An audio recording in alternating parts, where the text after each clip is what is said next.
Asian squat? Is it some sort of exercise, Michael, or not? Well, do you want me to demonstrate now? 大家好，我是麦克老师。今天我来采访一下世界各地的外国人对中国有什么印象。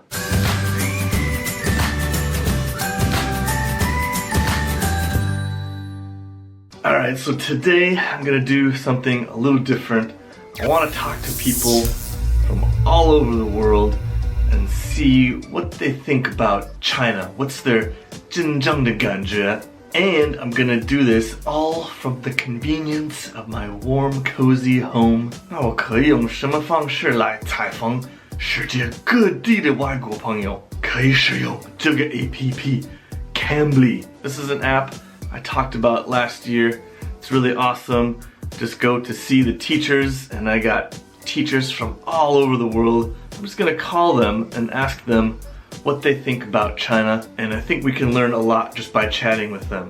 And if you want to use the Cambly app, I highly recommend it. It's a great app for just chatting with 100% native speakers. Super cheap, and right now they're running a special. 你可以用我的推荐码 Mike 666 and get one free lesson for 15 minutes. You can also go to Taobao and you can buy 30 minutes for 19.9 RMB, 非常便宜。还有，如果要买1个月的套餐是打8折，如果要买季度的套餐是7.5折，还有如果要买年度的套餐5.2折。I've said it so many times, you need to practice your oral English. This is a great and cheap way to do it. So let's talk to some Cambly teachers and see what they think about China. Are you ready?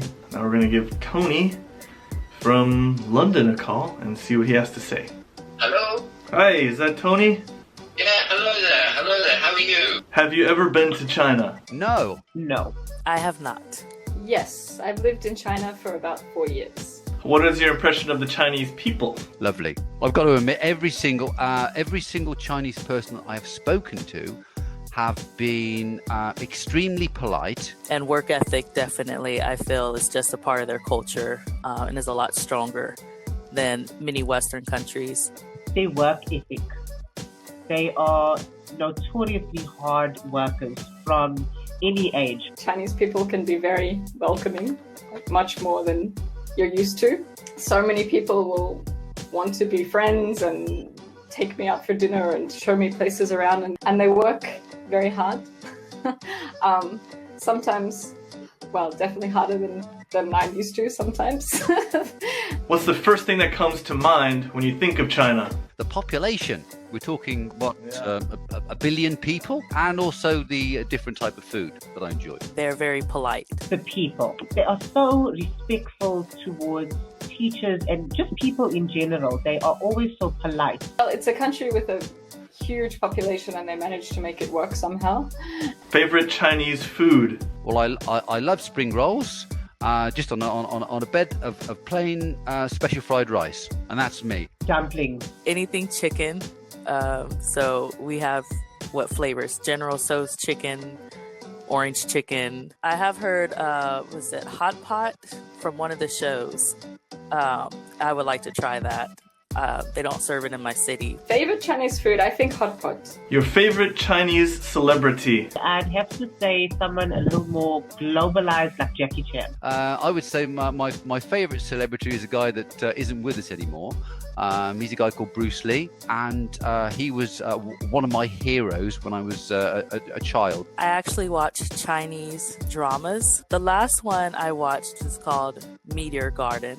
Historically speaking, a lot of people are familiar with Sun Tzu. He wrote The Art of War, right? So I've read that book in English. Okay, I would say Jackie Chan. I mean, actually, initially I was attracted to China because of the more like old Chinese culture, this kind of thing, the martial arts, the temples, this kind of thing. So I like this traditional things. So do you know how to do the Asian squat? No. I'd fall. Asian squat? Is it some sort of exercise, Michael, or not? Well, do you want me to demonstrate now? The Asian squat, yes. I practice yoga, so maybe.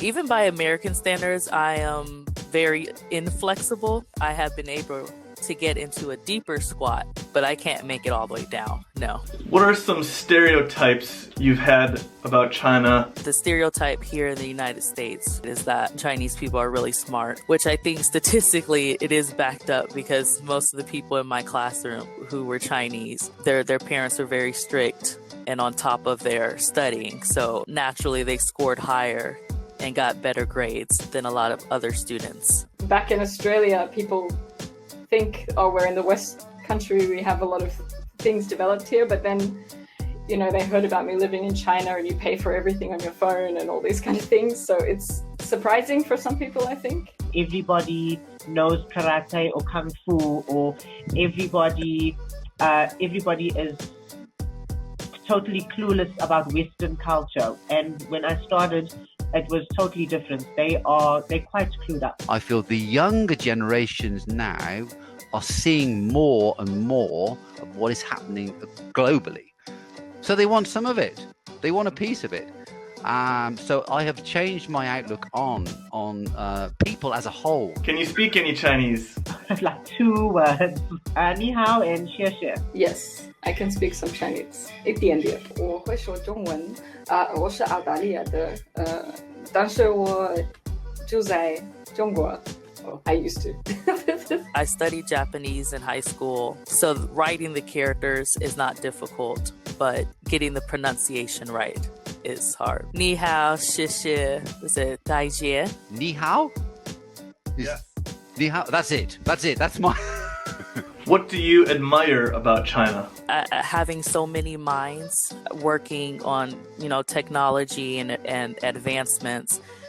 They're so much ahead of many other nations in terms of research. I have to say their thirst for knowledge. They always come ready to learn, no distractions. They really do want to take in what you teach them. They want to learn.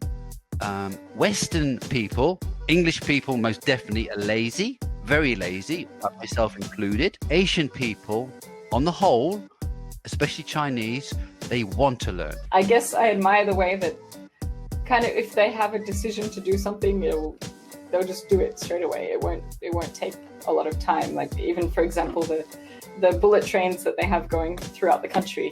You know, in Australia, I think they're maybe talking about having one of those. What do you think of the English of your Chinese students? It ranges from complete beginner, which is okay with me, right up to completely fluent. So I like it. It always keeps me on my toes. I never know what students I'm going to get. Extremely good, but students that have been speaking English for a number of years have got into bad habits on pronunciation if they have not been talking to native speaking English people.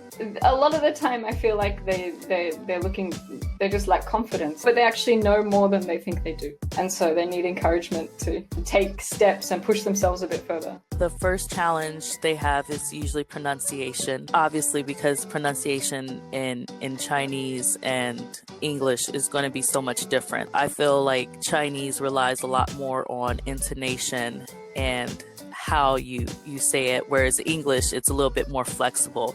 Even if you say it a little bit wrong, we still understand what you're saying. What do you think your Chinese students need to work on the most? Pronunciation, fluency. You'll need to practice with an actual person. I always tell them reading out loud is very important when you're studying. Being comfortable enough to make mistakes. They are so afraid to make a mistake, they'd rather be silent than give it a try. I always encourage them make as many mistakes as they can. That's how you learn. Part of being comfortable getting to a stage where you can, think about the answer rather than trying to anxiously remember the correct answer. Pronunciation. Simple as that. Pronunciation. Sometimes I have to coax them out of their shell a little bit because they see the tutor as someone in a position of authority. No, I work for you. You are my boss. And why should English learners in China use Cambly? Well, it's an opportunity for them to learn English in a fun and safe environment. They don't have to worry about being embarrassed in front of a class of their peers. And they can do it from the comfort of their home, on the way to work, on any device they choose. A, the cost, it isn't prohibitive. A lot of platforms are very expensive. You can have a one-to-one, fully interactive experience with a native English speaker, or if you prefer, you can have a classroom. You can have multiple members of your family talking to the tutor at the same time, which is what I do as well sometimes. Flexibility of hours, and the teachers are very easygoing and flexible themselves. The more you surround yourself with, people speaking English, the more you can develop, you can pick up those skills. And it's not just about understanding grammatically what's correct or all these things, but it's understanding the people and the connection to the culture with the language as well. So 很多学生都问我怎么能见到一个外国朋友? This is your chance. In fact, one of the teachers I talked to even met up with his student when he was traveling. I've had the lucky experience to meet up with one of my students in person, a gentleman called Ertan from Turkey. And we had a lovely couple of drinks, spent an hour and a half together, met his family, and gave him a few tips on interesting places to go and visit. So what kind of special prices does Cambly have this week? If you'd like to join Cambly, please use the promotional code MikeLeoLeoLeo. Go to Taobao right now and search for Cambly. This week you can get 30 minutes for 19.9 RMB. Okay, so if you want to take advantage of Cambly's Chinese New Year packages, just go to our app and you can get 20% off for a 1 month package, 25% for 3 months, or almost 50% off for a 1 year package. Well, even I learned a lot, and I hope you did too. Don't forget to try Cambly for free, and I will see you next time. 我是麦克老师，下次再见。